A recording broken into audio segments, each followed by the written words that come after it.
نحمده ونصلي على رسوله الكريم اما بعد فاعوذ بالله من الشيطان الرجيم بسم الله الرحمن الرحيم رب اشرح لي صدري ويسر لي امري واحلل عقدة من لساني يفقهوا قولي ربنا لا تؤاخذنا ان نسينا او اخطانا۔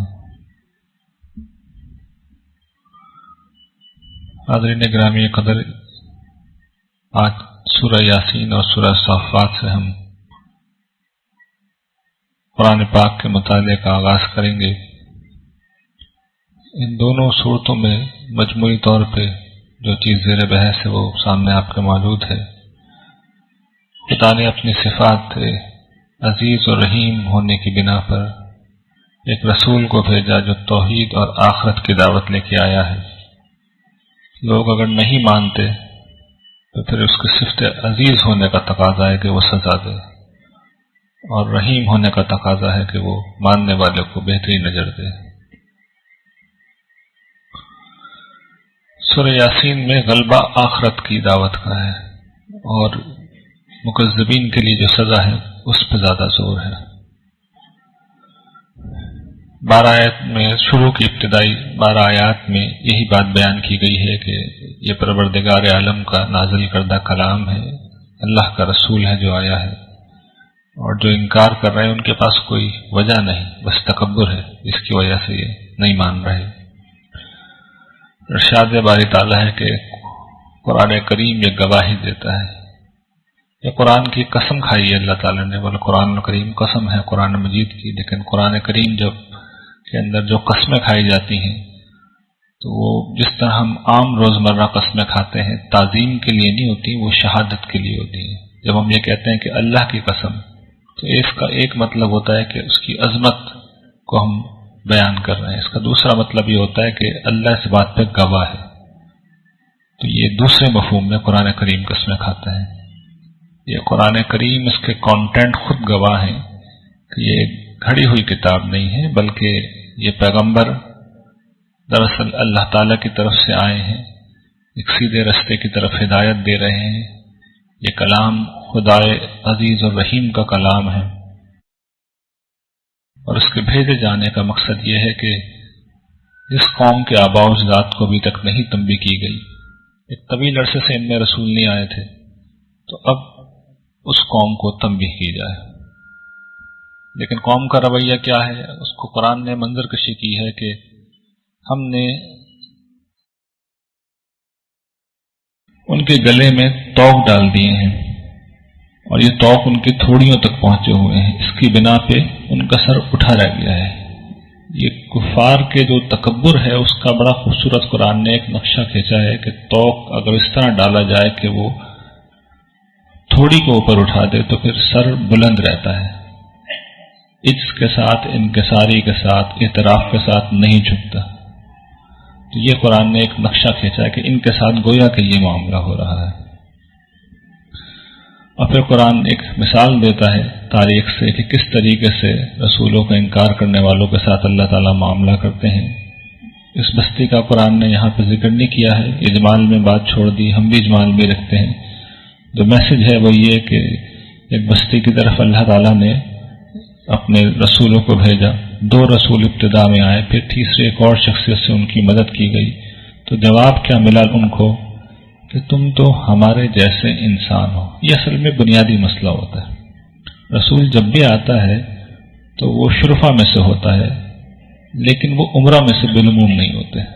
تو یہ جو سردار اور عمرہ ہوتے ہیں ان کو یہ معمولی انسان لگتا ہے، اچھا کچھ ایج ڈفرنس بھی ہوتا ہے، بالعموم رسول 40 برس کی عمر میں ہوتا ہے، اور یہ جو سوسائٹی کے لیڈرز ہوتے ہیں یہ 50-60 کے اندر ہوتے ہیں، تو انہیں یہ بچہ بھی لگتا ہے اور یہ انہیں عام آدمی بھی لگتا ہے۔ تو اس کے کلام پہ تو توجہ کرتے نہیں کہ وہ کیا رہا ہے، اس کی ظاہری حیثیت کو دیکھتے ہیں اور پھر کہتے ہیں یہ تم تو بس ایک عام آدمی ہو، تمہارے اندر کیا خاص بات ہے۔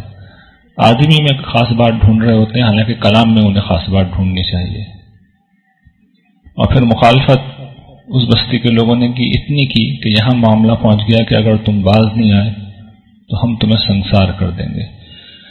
جب یہ صورتحال آ جاتی ہے تو پھر اللہ کا فیصلہ آتا ہے، اس کی کچھ تفصیل اللہ تعالیٰ نے پیچھے کی، اور پھر آخری فیصلہ یہ اللہ تعالیٰ نے اپنا سنا دیا کہ اس کے بعد ہم نے اس قوم پر آسمان سے کوئی لشکر نہیں اتارا، ہم لشکر اتارا بھی نہیں کرتے، بس ایک زوردار دھماکہ ہوا، ایک ڈانٹ تھی، اس کے بعد وہ سب بجھ کے رہ گئے، پامال ہو گئے۔ افسوس ہے بندوں کے حال پر، ان کے پاس جب کبھی کوئی رسول آتا ہے تو یہ اس کا مذاق ہی اڑاتے ہیں۔ کیا انہوں نے نہیں دیکھا ان سے پیچھے قوموں کے ساتھ کیا معاملہ ہوا، کس طرح وہ ہلاک کیے گئے؟ وہ اب ان کی طرف لوٹ کر آنے والے نہیں، یہ سب اب ایک روز رب العالمین کے حضور مجرموں کی طرح پیش ہوں گے۔ تو یہ اللہ تعالیٰ نے ایک وارننگ دی ہے کہ یہ رسول آ گیا ہے تو وہی کچھ ہوگا جو پیچھے ہوتا آیا ہے۔ پھر اب دعوت ہے جو رسول اللہ صلی اللہ علیہ وسلم کی پیش کی جا رہی تھی، اس میں بیان کیا جا رہا ہے یہاں کہ قدرت اور ربوبیت کے جو دلائل ہیں وہ کیا ہیں اور کس طرح ان سے قیامت کا اس بات کر رہے ہیں۔ میں پھر دہرا دیتا ہوں، ان کی بہت تفصیل پیچھے ہو چکی ہے۔ قدرت کے دلائل سے مطلب کیا ہوتا ہے؟ اعتراض یہ کرتے تھے کہ یہ مردہ ہونے کے بعد زندہ کیسے کیا جا سکتا ہے؟ تو اللہ تعالیٰ بتاتے ہیں کہ دنیا میں نظر ڈال کے دیکھو، میں تو ہر روز یہی کام کر رہا ہوں، مردوں کو زندہ کر رہا ہوں، اور بغیر کسی نقشے کے پہلی دفعہ پیدا کر رہا ہوں، تو دوسری دفعہ پیدا کرنا میرے لیے بہت آسان ہے۔ ربوبیت سے وہ یہ بتاتے ہیں کہ تم بھی جب اپنے یہاں ملازم رکھتے ہو تو ان کا حساب کتاب کرتے ہو، اس لیے کہ تم انہیں فیسیلیٹیٹ کرتے ہو، نعمتیں دیتے ہو، رزق دیتے ہو، جب آپ طلبی کرتے ہو تو میں نے کائنات کو تمہارے لیے مسخر کر رکھا ہے، تو تمہارا کیا خیال ہے؟ میں پوچھوں گا نہیں تم سے کہ تم کیا کرتے رہے تھے؟ تو یہ دلائل قدرت اور ربوبیت ہے، یہ پیش کیے جا رہے ہیں، اور اس میں ان کی طرف سے ہمیشہ کی طرح وہی گھسا پیٹا سوال کہ قیامت کب آئے گی، یہ بتاؤ۔ اور خاص طور پہ ایک اور چیز بھی، یعنی ان کا معاملہ خالق کے معاملے میں بگڑا ہوا نہیں تھا، خلق کے معاملے میں بھی بہت خراب تھا۔ ان سے جب یہ کہا جاتا تھا کہ اللہ کے لیے، اللہ کی راہ میں انفاق کرو، جو اللہ نے تمہیں دیا ہے اسے خرچ کرو غریبوں پہ، تو کفار مومنوں سے کہتے تھے کہ ہم ان پہ خرچ کریں جن کو اللہ اگر چاہتا تو کھلاتا، یعنی اللہ نے نہیں دیا ان کو، اللہ نے غریب رکھا ہے تو ہم انہیں امیر کیوں بنائے؟ اللہ نے بھوکا رکھا ہے تو ہم ان کا پیٹ کیوں بھریں؟ یہ ظاہر ہے کہ سنگ دلی کی آخری مثال ہے اس طرح کا بےہودہ جملہ، لیکن وہ کہتے تھے، اور یہ بھی کہتے تھے کہ تم ہمیں اگر انفاق کے لیے کہہ رہے ہو تو تم گمراہ لوگ ہو۔ اس کا نتیجہ پھر قرآن بیان کرتا ہے کہ جب قیامت آئے گی تو کیا ان کے ساتھ حشر ہوگا، اور پھر اس کے بعد اہل جنت کا تذکرہ ہے کہ اس روز جنت والے اپنے مزوں میں مگن ہوں گے، وہ اور ان کی بیویاں تکیہ لگائے ہوئے سایوں میں بیٹھے ہوئے ہوں گے، ان کے لیے ہر طرح کے پھل ہوں گے، اور جو وہ مانگیں وہ ان کو دیا جائے گا۔ یہ جنت کے متعلق یاد رکھیے گا، اللہ تعالیٰ بھی تو وہ چیزیں آئیں گی، اب جنت کے بیانات شروع ہوئے ہیں، جو مانگیں گے قرآن کہتا ہے وہ دیا جائے گا انہیں۔ اور سب سے بڑی چیز پروردگار رحیم رب کریم کا سلام ہے جو فرشتے لے کے ان کی خدمت میں حاضر ہوں گے، اور مجرموں سے اس روز مخاطب ہو کر کہا جائے گا کہ تم چھٹ کر الگ ہو کر کھڑے ہو جاؤ، ہم نے تم سے بنی آدم عہد نہیں لیا تھا کہ تم شیطان کی عبادت نہ کرنا، وہ تمہارا کھلا ہوا دشمن ہے۔ یہ عہد الست کا ذکر ہے کہ اللہ ہی کی بندگی کرنا، اور عبادت میں پہلے بھی وضاحت کر چکا ہوں کہ شیطان کی عبادت تو کوئی نہیں کرتا، شیطان کی پکار کا جواب سب دیتے ہیں۔ شیطان کیسے پکارتا ہے؟ قرآن بیان کر چکا ہے کہ وہ مفلسی کا اندیشہ دکھا کر انفاق سے روکتا ہے اور وہ بے حیائی کی طرف لے جاتا ہے، یہ اس کے عام طریقے ہوتے ہیں۔ اس سے انسان کے دل میں جو سختی پیدا ہوتی ہے، اس کے بعد آدمی کسی بھی حق کو قبول نہیں کرتا۔ اور یہ ہم نے تم سے کہا تھا کہ میری بندگی کرنا یہی سیدھا راستہ ہے، یہ عہد الست کا ذکر ہے، لیکن اس شیطان نے ایک خلق کثیر کو گمراہ کر دیا۔ تمہیں عقل نہیں تھی؟ اب یہ جہنم ہے جس سے تمہیں ڈرایا جاتا تھا، جس کی وعید کی جاتی تھی، اب اس میں داخل ہو جاؤ اپنے کفر کے پاداش میں۔ تو دیکھو آج ہم تمہارے منہ پر مہر لگا دیں گے۔ انسان کا کیا کیجیے کہ اس کی زبان بندی نہیں ہوتی، الفاظ ختم ہی نہیں ہوتے، غلط سے غلط کام کرنے کے بعد بھی اس کے پاس الفاظ باقی رہتے ہیں۔ ابھی ہم نے یہ جو دیکھا نا کہ اگر اللہ چاہتا تو انہیں کھلا دیتا، یہ ایک مثال ہے اس کی۔ کوئی نارمل انسان اس طرح کی بات نہیں کر سکتا، لیکن یہ انسانوں نے جملہ کہا ہے۔ تو معاملہ خلق کی حق تلفی کا ہو یا خالق کی، آدمی کو الفاظ ہمیشہ مل جاتے ہیں. تو یہی الفاظ قرآن میں دیگر مقامات پہ آئے گا، لوگ اللہ تعالیٰ کے سامنے بھی بولنے کی کوشش کریں گے. جب بولنے کی کوشش کریں گے تو اللہ تعالیٰ ان کا منہ بند کر دیں گے اور پھر ان کے ہاتھ بولیں گے، ہاتھ بتائیں گے کہ یہ کرتے تھے یہ، اور ان کے پاؤں گواہی دیں گے ان کے اعمال کی کہ یہ ان کی حرکتیں تھیں. تو یہ جو زبان ہوتی ہے اس کو اللہ تعالیٰ بند کر دیں گے، اور اس میں ہمیں ہمیشہ محتاط رہنا چاہیے. آدمی بولنے کو کچھ بھی بول دیتا ہے، لیکن انسان کو جان لینا چاہیے کہ سچی بات کیا ہوتی ہے. سچی بات کو فضول الفاظ سے، لایانی الفاظ سے، بیکار الفاظ سے ختم نہیں کیا جا سکتا.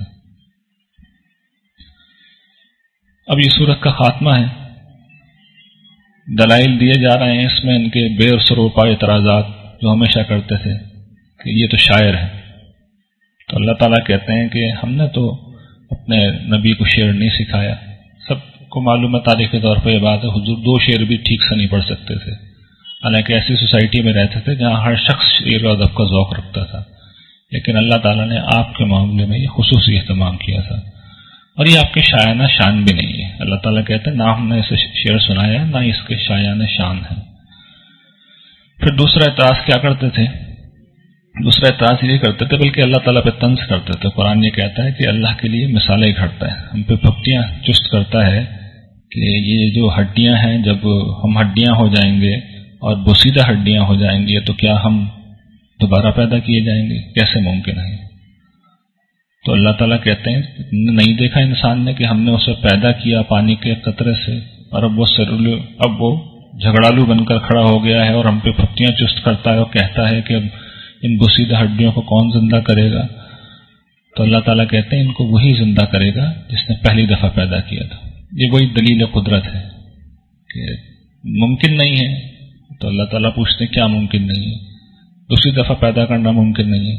اچھا تمہارے خیال میں پہلی دفعہ پیدا کرنا ممکن تھا؟ شاید اس وقت کوئی نمونہ بھی نہیں تھا، دوسری دفعہ ایک نمونہ تو موجود ہے. تمہاری اپنی عقل یہ کہتی ہے کہ چیز کو دوسری دفعہ بنانا آسان ہوتا ہے. اور پھر اللہ تعالیٰ اپنی قدرت کا دوسرا نمونہ کہ جو ہستی درختوں میں سے آگ نکال سکتی ہے. یہ عرب میں درخت پائے جاتے تھے اور اب بھی صحراؤں میں ہوتے ہیں جن سے ایک تو آپ نے سنا ہوگا نا پتھروں سے چکماک کر کے آگ نکالتے ہیں.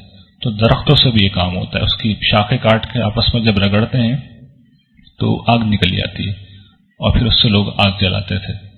تو اللہ تعالیٰ کہتے ہیں اسے دیکھو، جب ایسے ایسے معجزے ہم کرتے رہتے ہیں تو دوبارہ پیدا کرنا کیا مسئلہ ہے؟ اور پھر تیسری بات کہ جس نے آسمان و زمین کو پیدا کر دیا ہے کیا وہ اس پہ قدرت نہیں رکھتا کہ ان جیسے بنا کے لیا ہے؟ کیوں نہیں؟ وہی تو اصل خالق ہے، صاحب علم ہے، اس کے لیے کیا مسئلہ؟ اس کے ساتھ سورہ یاسین ختم اور سورہ صافات کا میسج رسول کی دعوت، لیکن اس دفعہ توحید کا زیادہ بیان ہے، اور پچھلی دفعہ مکذبین کو عذاب کا ذکر تھا، اس میں رسولوں کی نصرت پہ زیادہ زور ہے. ابتدائی 10 آیات میں جو عربوں کے مذمومات تھے ان کا خیال تھا کہ جن اور فرشتے خدا کے شریک ہیں، اس کی تردید کی ہے. 3 قسمیں قرآن نے کھائی ہیں، قسمیں وہی گواہی دینے کے معنی میں. تینوں میں فرشتوں کی کچھ صفات بیان کی ہے. فرشتے وہ جو اللہ کے حضور صف در صف کھڑے ہوتے ہیں. یہ وہ ملائے اعلیٰ کا ذکر ہے جو اللہ تعالیٰ کا عرش ہے، اس کے ارد گرد جو اللہ تعالیٰ کے فرشتوں کی ٹاپ ایلیٹ ہے وہ کھڑی ہوتی ہے. اور تھوڑا سا اسٹرکچر سمجھ لیں، اللہ تعالیٰ دنیا کا نظام کیسے چلاتے ہیں. جو قرآن کریم نے بیان کیا ہے اس سے محسوس ہوتا ہے کہ وہ گرچہ سب کچھ قدرت رکھتے ہیں، طاقت رکھتے ہیں، کسی کے محتاج نہیں، لیکن وہ براہ راست کچھ نہیں کرتے. وہ فرشتوں کو عرش پہ پہلی دفعہ احکام تفویض کرتے ہیں جو حاملین عرش کہلاتے ہیں. حاملین عرش سب سے بڑے فرشتے ہیں. اس وقت 4 ہیں، قیامت کے وقت 8 ہو جائیں گے. ان کے ذریعے سے پھر احکام دیگر فرشتوں کو آگے منتقل ہوتے ہیں اور پھر وہ زمین کے فرشتوں کو ڈلیور کر دیے جاتے ہیں. یہ قضاء و قدر کے احکام ہیں. واقعہ موسیٰ و خضر میں ہم نے دیکھا تھا کہ کس طریقے سے حضرت خضر معاملات کر رہے تھے. وہ تکوینی نظام کہلاتا ہے. ایک وہ ہے جو میں اور آپ کرتے ہیں، ایک وہ ہے جو اللہ تعالیٰ کرتے ہیں. تو اللہ تعالیٰ اس طریقے سے ایک چینل ہے فرشتوں کا. یہ جو جن ہوتے ہیں قرآن کے بیانات سے معلوم ہوتا ہے کہ جس وقت زمین کے فرشتوں کو ڈلیور کیے جا رہے ہوتے ہیں احکام، یعنی اوپر کے فرشتے نیچے والوں کو دے رہے ہوتے ہیں اس وقت کچھ سنگن لینے کی کوشش کرتے ہیں. سب اس پس منظر میں بات کو سمجھیے.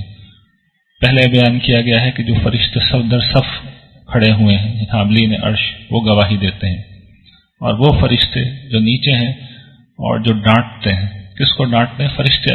اگر شیاطین ان کے پاس کوئی سنگن لینے آئے تو ان کے ڈانٹ ڈپٹ کے مار پیٹ کے بھگا دیتے ہیں انہیں. اور وہ فرشتے جو ذکر کی تلاوت کرتے ہیں یعنی انبیاء علیہ السلام پر وہی جو ہے نازل کرتے ہیں، یہ سب گواہی دیتے ہیں کہ تمہارا پروردگار ایک ہے. سورہ فاطر میں بھی انہی کا ذکر تھا. یہاں پہ بھی ان کی گواہی اس لیے دی گئی ہے کہ شیاطین کی باتوں میں آ کر، ان کی گمراہی میں آ کر یہ جو قریش تھے انہوں نے عقیدہ یہ بنا لیا تھا کہ فرشتے اللہ کی بیٹیاں ہیں. تو اللہ تعالیٰ انہی فرشتوں کے منہ سے کہلوا رہے ہیں، اور یہ آگے بالکل ان کے منہ سے الفاظ آ جائیں گے اس سورت کے اختتام پر کہ ہم کسی خدا کے سوا کسی اور معبود کو نہیں جانتے. وہ رب آسمان و زمین کا رب ہے، ان کے درمیان میں جو کچھ ہے، اور مشرقوں کا رب. مغرب کا ذکر اس لیے نہیں کیا کہ انڈرسٹوڈ ہے، اور دوسرا یہ کہ یہ سورج دیوتا سب سے بڑا ہوتا تھا زمانہ قدیم میں، اور جس وقت سورج مشرق سے نکلتا تھا تو سارے اس کے آگے سجدہ کرتے تھے. خاص طور پہ اس کا ذکر کیا کہ مشارق کا بھی وہی رب ہے، اور جو کچھ اس سے طلوع ہو رہا ہے یعنی سورج، اس کا بھی وہی رب ہے. پھر اللہ تعالیٰ بتاتے ہیں کہ ہم نے اس آسمان دنیا کو ستاروں سے زینت بخشی ہے اور اسے محفوظ بنایا ہے ہر سرکش شیطان سے.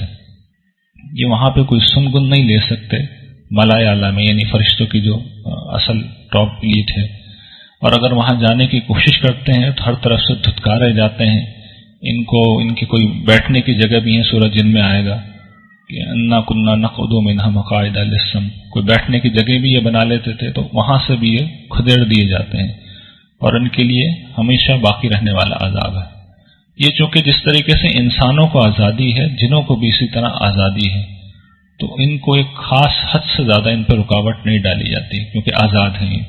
اس کے علاوہ کوئی اور مخلوق اگر یہ کرنے کی کوشش کرے تو ظاہر اس کے لیے ممکن نہیں ہے، لیکن جنوں کے لیے بھی معاملہ یہی ہے کہ آزمائش میں ہے ہماری طرح، تو ان کو صرف اس طرف جانے سے روکا جاتا ہے جہاں پہ جانا ممنوع حدود ہے. ادروائز ان کو آزادی ہے، جو چاہے کریں، اور اسی لیے ان کے لیے عذاب کا ذکر ہے. پھر فرماتے ہیں کہ اگر کوئی ایک آدھ بات اچک کر بھاگنے کی کوشش کرے تو پھر ایک شہاب ثاقب پیچھے سے اس پہ مارا جاتا ہے.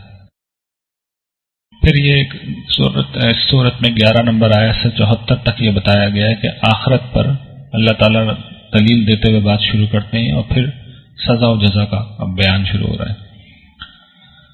ان سے پوچھو، یہ وہی بات یہ پیچھے بھی کہی گئی ہے، اب سوالی انداز میں ہے کہ ان کو بنانا مشکل کام ہے جن کو ہم پہلے ہی بنا چکے ہیں، یعنی آسمان و زمین کو. اس کے بعد پھر کچھ سزا کا ذکر اور جو حشر کے اندر معاملات برپا ہوں گے، اور پھر کچھ نیک بندوں کی جزا. اس کو میں چاہتا ہوں تھوڑی سی تفصیل کر دوں، اس لیے کہ رمضان کا مہینہ ہے، ہر شخص کی فطری خواہش ہونی چاہیے کہ جیسا کہ حدیث میں بھی ہے کہ جنت کو زیادہ سے زیادہ مانگیں. اللہ کے مخلص بندے ہی عذاب سے بچائے جائیں گے، تو ان کی تفصیل ہے. ان کے لیے رزق معلوم ہوگا. جہنمیوں کو تو رزق وہ دیا جائے گا جس کی تفصیل کچھ آ بھی رہی ہے، کچھ ہم پڑھ چکے ہیں، اور ایسا نہیں ہوگا کہ جب چاہیں گے مل جائے گا، بلکہ کسی شیڈیول کے بغیر ملے گا. وہ ہوگا بڑا تکلیف دہ، لیکن بھوک کی تسکین کے لیے انہیں فراہم کیا جائے گا. جنتیوں کے سارے معاملات ان کے شیڈیولڈ ہوں گے، تو اس کی طرف اشارہ ہے کہ ان کی ساری پارٹیاں آج کل کی زبان میں اگر میں کہوں تو ہر چیز اس میں سے طے ہوگی. پھل ہوں گے، بڑی عزت کے ساتھ انہیں وہاں رکھا جائے گا. تو یہ سمجھ لیں، یہ جو قرآن بیان کرتا ہے نا، عربوں کے نزدیک جو نعمتوں کا آخری معیار تھا اور جو بڑی حد تک ملتا جلتا تھا عجم کی بادشاہی سے. اہل عجم، اہل فارس اس زمانے میں تمدن میں بہت آگے جا چکے تھے، تو ان کا جو نقشہ تھا یہی ان کے لیے آئیڈیل تھا. تو قرآن اس کو بیان کر رہا ہے. ظاہر ہے کہ اصل جنت اس سے کہیں زیادہ ہوگی. وہ نعمت بھرے باغوں میں ہوں گے، تختوں پر، تختوں سے مراد شاہی تخت، آمنے سامنے بیٹھے ہوں گے. ان کے سامنے نتھری ہوئی شراب کے، صاف و شفاف شراب کے جام گردش میں ہوں گے. اس شراب میں نہ کوئی ضرر ہوگا، نہ اسے پی کر عقل میں کوئی فطور واقع ہوگا. ان کے پاس نیچے نگاہوں والیاں، آہو چشم یعنی کیا کہتے ہیں، ہرنوں جیسی آنکھیں، بڑی بڑی آنکھیں خوبصورتی کی علامت ہوتی، کنایا ان کی بیویوں کی طرف، گویا کہ چھپے ہوئے انڈے، یہ خاص تشبیہ جو عربوں کے لیے تھی، شتر مرغ کے انڈے، شتر مرغ چھپا کے رکھتے ہیں اپنے انڈوں کو جب وہ انہیں سینکتے ہیں، اور ان کا رنگ بہت خوبصورت ہوتا ہے، یعنی خوبصورت رنگ ہمارے نزدیک تو شاید گورا ہے، لیکن اس لیے کہ ہمارے یہاں اور کوئی شاید اتنی ورائٹی پائی نہیں جاتی، سیاہ ہے، گندمی ہے، سانولا ہے، تو گورا ہی ہمیں اچھا لگتا ہے، لیکن یہ واقعہ ہے کہ دنیا میں جو سب سے خوبصورت رنگ کسی انسان کا ہو سکتا ہے وہ یہ کلر ہوتا ہے جو یہاں بیان ہو رہا ہے۔ یہ ہلکا سا پیلاہٹ اس میں ہوتی ہے، سفید بھی ہوتا ہے، ہلکی سی سرخی بھی ہوتی ہے، لیکن نسبتاً پیلاہٹ اور سنہرا پن غالب ہے۔ مڈل ایسٹ میں اگر آپ کو کبھی جانا ہوا ہو، میں نے جو کہ بہت سے ممالک کے لوگ دیکھے ہیں، تو لبنانی لوگوں سے اگر آپ کبھی ملے ہوں تو ان کا کلر بڑی حد تک اس کے قریب ہوتا ہے۔ اس سرزمین کو ویسے اللہ تعالیٰ نے کہہ رکھا ہے کہ بڑی برکتیں دی ہیں ہم نے، تو وہ ایک دوسرے کی طرف رخ کر کے پوچھیں گے، ان میں سے ایک کہے گا، اب یہ ڈائلاگ سنیے، یہ جنت کی زندگی کا آپ کو نقشہ سامنے آ جائے گا۔ ان میں سے ایک شخص اپنے دوستوں کی محفل میں بیٹھا ہوا ہوگا تو یہ کہے گا کہ میرا ایک ہمنشین تھا، جاننے والا تھا، وہ مجھ سے پوچھتا رہتا تھا کہ کیا تم بھی یہ ایمان لانے والوں میں سے ہو، تصدیق کرنے والوں میں سے ہو، اور کیا ہم جب مٹی ہو جائیں گے اور ہڈیاں ہو جائیں گے تو کیا پھر ہمارا اٹھا کے حساب کتاب کیا جائے گا، بدلہ دیا جائے گا؟ تو وہ کہے گا کہ کیا تم جاننا چاہتے ہو وہ کس حال میں، آؤ جھانک کے دیکھو میرے ساتھ۔ یہ ان کا ویژن ہے کہ وہیں بیٹھے بیٹھے وہ دیکھیں گے اور اس کو دیکھ لیں گے کہ وہ جہنم کے وسط میں پڑا ہوا ہے، اب پتہ نہیں کتنے فاصلے پہ ہوگا، ہزاروں لاکھوں میل کے فاصلے پہ، لیکن وہیں بیٹھے بیٹھے سب دیکھ لیں گے، اور پھر وہ کہیں گے اللہ کی قسم تو مجھے برباد کرنے والا تھا، اس جہنمی کو مخاطب ہو کے، اور اگر میرے رب کی نعمت مجھ پہ نہ ہوتی تو میں بھی اب گرفتار عذاب ہوتا۔ پھر وہ بڑے ایک دوسرے کو، یعنی اس سے بات روک کے وہ ایک دوسرے کو دیکھ کے کہیں گے کیا اب ہم نہیں مریں گے، بس وہ جو مرنا تھا وہ ہو گیا، اب ہمارے لیے کوئی سختی، کوئی عذاب نہیں۔ اور پھر اللہ تعالیٰ اس پہ خود تبصرہ کرتے ہیں کہ یہ ہے بڑی کامیابی۔ تو اے لوگو جو بڑی محنتیں کرتے ہو، بڑی مشقتیں کرتے ہو، اگر محنت کرنی ہے تو اس کے لیے کرو، اگر مشقت کرنی ہے تو اس کے لیے کرو۔ ہم کرتے ہیں نا کیریئر کے لیے، گھر کے لیے، بیوی بچوں کے لیے، دنیا کے لیے، تو میں اکثر لوگوں کو توجہ دلاتا ہوں کہ اول تو یہ چیزیں سب کو اپنی من پسند جس وقت آدمی چاہ رہا ہو اس وقت نہیں ملتی، مل بھی جائیں تو ہمیشہ نہیں رہتی۔ اچھا میں کہتا ہوں رہ بھی جائیں تو اس آخری خرابی کا کیا کریں گے کہ آدمی نہیں رہتا، اس کا تو کوئی علاج ہی نہیں۔ جنت کی تو تعبیر ہی ہر جگہ یہ ہے کہ نعمتیں صحیح وقت پہ، صحیح موقع پہ، جتنی چاہیں، جب چاہیں، اور ہمیشہ کے لیے۔ تو 60-70 سال کی زندگی اور اس میں کچھ نہیں کرنا، صرف اللہ سے محبت کرنی ہے، سچی محبت، اسی کی عبادت کرنی ہے، اور مخلوق کے معاملے میں خیر خواہی کا رویہ، بس اتنا سا مطالبہ ہے، بے ایمانی نہیں کرنی، وہ نہیں کرنا۔ کل مجھے آج کسی نے بتایا، مجھے بڑا میرا دل دکھا، کیا ہو رہا ہے یہاں پہ، آپ کو پتہ چینی کا بحران ہے، تو کل شاید ٹی وی پہ بتایا گیا کہ وہ 2 ٹرک چینی کے لوگوں کو بیچ کے چلے گئے، پتہ چلا چینی کی جگہ نمک تھا اس میں۔ جہاں پہ یہ کچھ ہو رہا ہو غریبوں کے ساتھ، اور انہیں پتا تھا روزے کا وقت ہے، کوئی اس وقت چک کے دیکھے گا بھی نہیں کہ کیا ہے، رنگ دیکھیں گے صرف، آپ اندازہ کر لیے۔ خیر کر لیں، اللہ نے دوسرا انتظام بھی کر رکھا ہے، وہ کہتے ہیں کہ یہ بہتر ہے یہ شجر زقوم کا درخت، آپ نے پتہ نہیں دیکھا ہو یا نہیں دیکھا ہو، میں نے بچپن میں دیکھا ہے، وہ تھوہر کا درخت ہوتا ہے، جھاڑی سی ہوتی ہے، ہرے سے رنگ کا، کانٹوں دار گول سا، اس میں پھل نکلتا ہے، سفید سا اس میں مواد نکلتا ہے، بہت بدبودار، کانٹے ہوتے ہیں، سوال ہی نہیں ہے، کوئی جانور بھی نہیں کھا سکتا اسے، انسان تو کیا۔ تو اللہ تعالیٰ کہتے ہیں ہم نے اسے ظالموں کے لیے فتنہ بنا دیا۔ کیوں فتنہ بنا دیا؟ کفار وہ نقطہ آفرینی ہوتی ہے نا، جنت کے اندر، جہنم کے اندر آگ میں درخت کیسے اگے گا، یعنی سارا دھیان ادھر ہی ہے۔ تو اللہ تعالیٰ اس پر تبصرہ کر رہے ہیں ہم نے اسے فتنہ بنا دیا۔ یہ نہیں سوچتے کہ وہ درخت کیا ہے، وہ جہنم کی تہ سے نکلے گا اور اس کے پھل کیسے ہوں گے؟ شیاطین کے سر کی طرح مکروہ قسم کے ہوں گے، اور اسے وہ کھائیں گے اور اسی سے پیٹ بھریں گے، اور پھر ان کو کھولتا ہوا پانی پلایا جائے گا، اور پھر اللہ تعالیٰ کہتے ہیں پھر انہیں جہنم کی آگ کی طرف لوٹایا جائے گا. یعنی یہ کھانا اور پینا کسی اور جگہ پہ ہو رہا ہوگا اور جہنم کی آگ کسی اور جگہ ہوگی. تو ان بیچاروں کی زندگی اسی میں گزرے گی. آدھا وقت جلیں گے، آدھا وقت باہر آ کے یہ کھائیں گے اور یہ پیئیں گے. پھر یہ اگلا حصہ ہے 75 آیت سے 148 تک، جس میں رسولوں کی تاریخ کی بنیاد پہ بتایا جا رہا ہے کہ اللہ تعالیٰ کس طرح رسولوں کی نصرت کرتے ہیں. اس میں وہ سارے رسولوں کی داستان ہے. حضرت نوح کی کس طرح انہوں نے اللہ کو پکارا تو اللہ نے فوراً جواب دیا. پھر یہی حضرت ابراہیم کے ساتھ معاملہ رہا، انہیں آگ میں جلانے کی کوشش کی گئی تو اللہ نے بچا لیا. انہوں نے ہجرت کی، دعا مانگی بیٹے کی، انہیں اللہ نے فوراً ایک بیٹا دیا، اسماعیل علیہ السلام 86 برس کی عمر میں. پھر بڑی آزمائش ان کے اوپر آ گئی، خواب دیکھا ذبح کر رہے ہیں اسے. بیٹے سے پوچھا، بیٹے نے کہا وہ ان سے بھی زیادہ تھے کہ جس طرح آپ کہیں لٹا دیجیے مجھے، چلائیے چھری.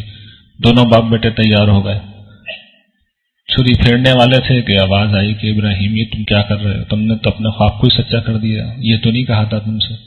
لیکن ان سے اللہ تعالیٰ اتنے راضی ہوئے کہ اس کو ایک قربانی کو ایک رسم کے طور پہ پھر جاری کر دیا. ان پہ سلامتی بھیجی، ان کے لیے جزا ہے. پھر اس کے بعد اسحاق جیسا بیٹا انہیں دیا. پھر اسحاق اور ابراہیم دونوں کی نسل میں سے اللہ تعالیٰ نے بڑی بڑی امتیں اٹھائی ہیں. یہی معاملہ موسیٰ و ہارون کے ساتھ ہوا، ان کی بھی مدد کی، انہیں بھی غلبہ دیا. یہی الیاس کے ساتھ ہوا ہے. الیاس علیہ السلام حضرت موسیٰ کے بعد بنی اسرائیل کے سب سے بڑے پیغمبر ہیں. یعنی عیسیٰ اور موسیٰ کے بیچ میں یہ آئے تھے، یہ بھی رسول ہیں. حضرت سلمان کے بعد ان کا زمانہ ہے 800 قبل مسیح کے لگ بھگ. بال نامی بت کی یہ پوجا کرتے تھے. تو ان کی جو یہودی ریاستیں تھیں ان کا حکمران جو تھے، دونوں ریاستیں 2 ریاستوں میں تقسیم ہو گئے تھے، یہودیہ اور اسرائیل. دونوں کے حکمران بال کی پرستش کرنے لگے تھے. اس زمانے میں جو اب لبنان ہے اس وقت وہ سیدا کہلاتا تھا. اس کی شہزادی ایزبل سے اس نے شادی کر لی تھی. وہ مشرک تھی، اس کے اثر سے ان کی ابھی بال کا مندر بن گیا، اس کی پوجا ہونے لگی. تو پھر حضرت الیاس آئے، بڑی انہوں نے سمجھایا، ان کی بددعا سے بارش رک گئی. پھر ان کو بلایا گیا، بڑی منت سماجت کی. انہوں نے کہا کہ میرا اور بال کے پجاریوں کا مقابلہ کرواؤ، ہم قربانی پیش کرتے ہیں اور دیکھتے ہیں کس کی قبول ہوتی ہے. تو قربانی پیش کی گئی تو حضرت الیاس کی قربانی آسمان سے آگ نے آ کے قبول کر لی، یہ رواج تھا. اس کے بعد پھر بال کے پجاریوں کو قتل کرا دیا گیا، لیکن وہ ملکہ ان کی دشمن ہو گئی، انہیں شہر چھوڑ کے جانا پڑا. اور آخر میں دونوں سلطنوں تو پھر وہی ہوا، غیر ملکی حملہ آوروں نے حملہ کیا اور ان کو تہس نہس کر دیا ان کے شرک کی وجہ سے. لوط علیہ السلام کے ساتھ بھی یہی معاملہ ہوا، اور یونس علیہ السلام کی بھی یہی. کہ میرے خیال میں وقت اب ہو گیا ہے، تو انشاءاللہ باقی حصہ ہم اگلے سیشن میں کمپلیٹ کریں گے. وآخر دعوانا الحمدللہ رب العالمین.